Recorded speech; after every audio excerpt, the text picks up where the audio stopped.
on account of the conflict between Windows 8.1 and Windows 7 and Office 2013. If you are latest, sometimes you have this kind of trouble, and it has to go back to Microsoft Labs to correct it, which is very much not in my power, and hence I have skipped a slide about which I have to speak to you at length. See, therein I have tried to define what a PCB factory is. I would actually call the PCB manufacturing facility as a job shop with a wide variety of customized product mix requiring a high degree of skill. To make PCBs, particularly high-tech PCBs, and deliver them on time, for the simple reason there is an interplay of more than one discipline, and you work on the same substrate as you go along till the finish. The only thing which can be compared to this is the manufacture of microprocessors, which has many more steps. But PCB by itself is almost as challenging these days, with extremely fine lines and spaces and high density interconnects, which has come into vogue a good deal. So coming to the current situation, there has been a slight pickup in the world market. As you can see from this slide, China leads the way with 7.8% growth in the annualized GDP quarter 3 of 2013. I will be basing my talk on whatever 2013 figures are there. 2012 also I will be calling upon some time. But 2013, the entire year, that is a priced document from whoever has done the market research, and one such is available with IPC USA. So according to this, China has grown 7.8%, and various other countries are represented here, and Asia doesn't even figure. You can see European Union 0.1%. But this is all positive. This is after the depression which took place post 2008. So here we come to the specifics of PCBs based on the growth during 2012. You can see rigid flex has grown a great deal, 54.1%. Flexible surface, 23.6%. HDI micro-wire built-up multi-layers, 10.8%.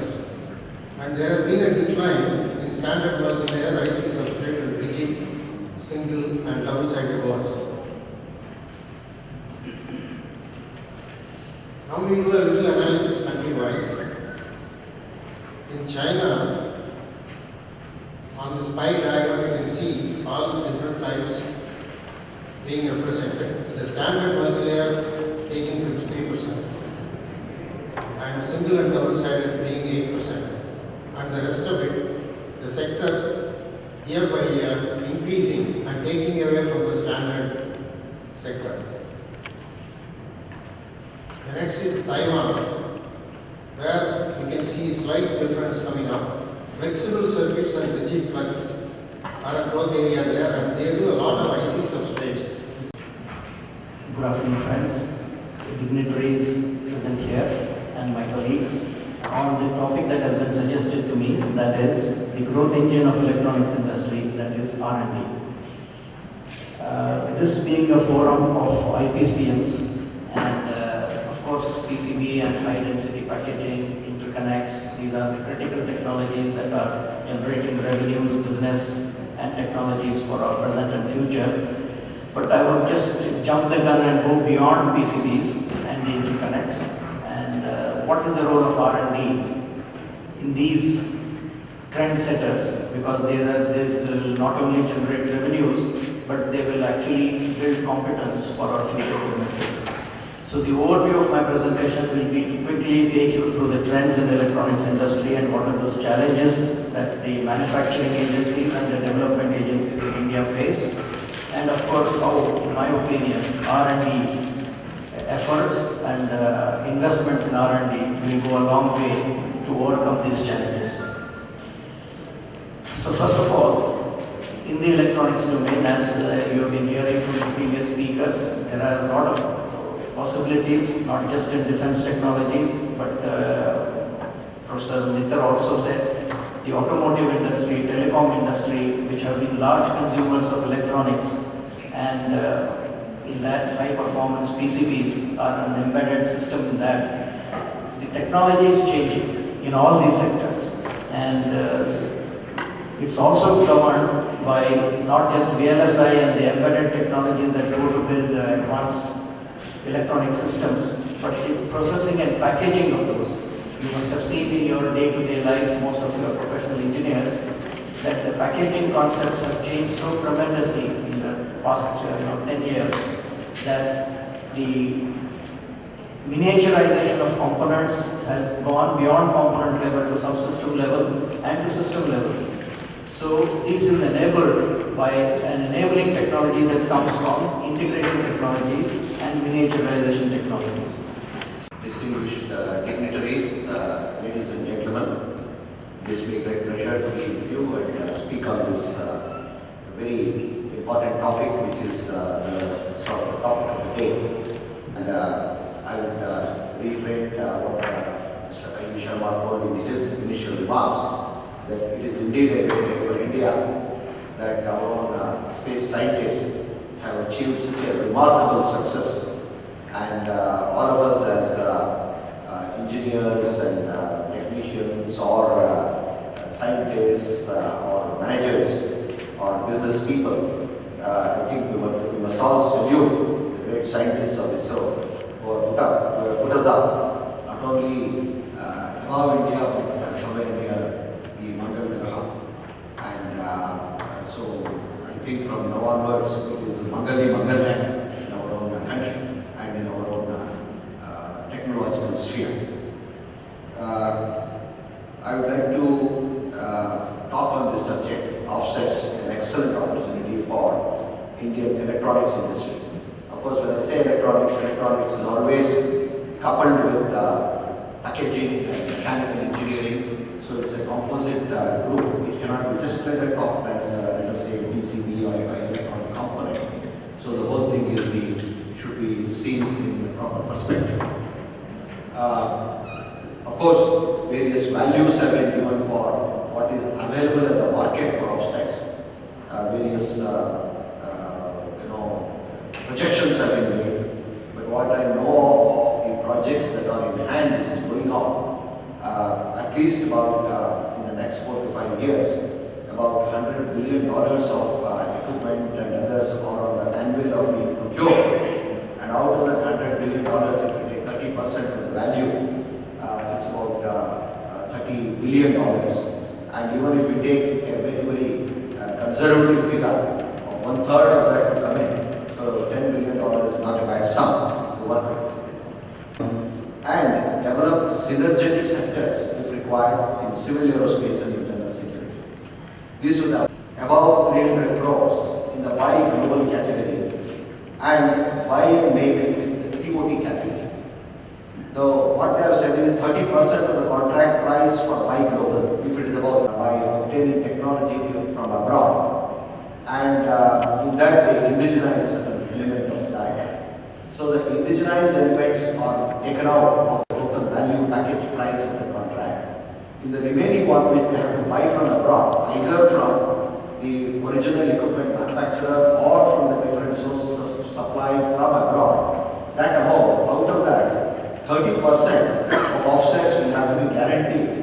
Now this may be a combination of the technology donor and the company here, in this respect which I gave as an example to Bharat Electronics. So in other words, offset is included now, even in such projects where the technology transfer would be obtained by the companies abroad. What are the avenues for this offsets? First is, there is what is called the direct purchase. That is, the OEM abroad buys from India either part of this particular contract itself or the product itself or the system itself, some of the subsystems or machine parts or whatever, that is the direct purchase. Or they can also buy defense related equipment and subsystems being made in India. In other words, if there is an offset that is included, let us say, for an aircraft, in that aircraft it consists of various parts. If that part is obtained by the OEM abroad from India, being manufactured in India, that is called as a direct purchase, direct offset. In addition, not related to the aircraft, let us say for a naval ship, a corvette or something like that, an EW system being made, let us say, by Bharat Electronics Hyderabad. From there they obtain that particular equipment for their own use in their own country or for their own other customers, provided those customers are in the approved list of those countries to which export could be done by the government of India. Then those items cost also can be considered as an offset. So that is the gambit of the direct purchase, which today is the most popular method of obtaining the offsets. Then it also envisages if a foreign company establishes a joint venture in India for either manufacture, maintenance services, then that is also considered for offset, that is the equity portion of it. And for that, of course, an industrial license would be needed. In addition, of course, for the joint venture, as you know, when the foreign direct investment is put over there, then the clearance from the Foreign Investment Promotion Board, FIPB, would also be needed, which is a simple matter, it's not a very complicated matter. And that would also be needed for any joint venture in which foreign direct investment is put. Earlier, as you know, even before about 3 months back, the FDI was related to 26%. Now it has been enhanced by this present government to 49%.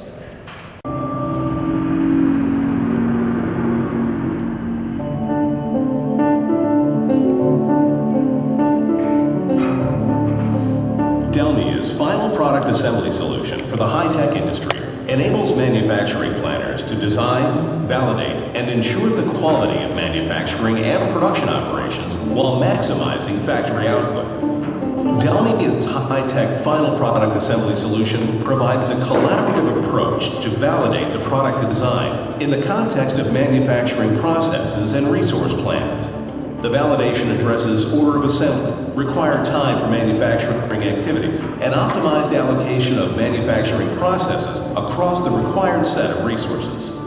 Manufacturing planners are able to estimate the assembly cycle time by defining a feasible assembly sequence with standard times for each operation. The manufacturing planner can also study different resource alternatives between manual labor and automated systems to optimize costs while meeting the targeted cycle time to maximize capacities of the different factories around the world. Delmia Final Product Assembly delivers increased efficiencies through early collaboration that reduces production risks and maximizes factory output.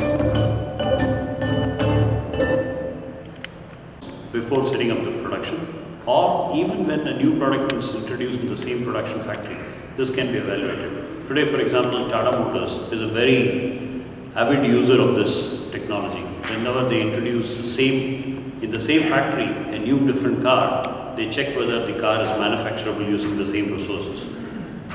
When they introduced, for example, a 3-box Indigo in the Indica line, they check whether the Indica line can handle the Indigo. When the Indigo body will be turning around, whether it will hit against a pillar, whether the same conveyor can handle it. This way they have done it. Today, whether it is automotive, aerospace, or any company, they are adopting these kind of technologies to be sure that they can manufacture it with the resources available.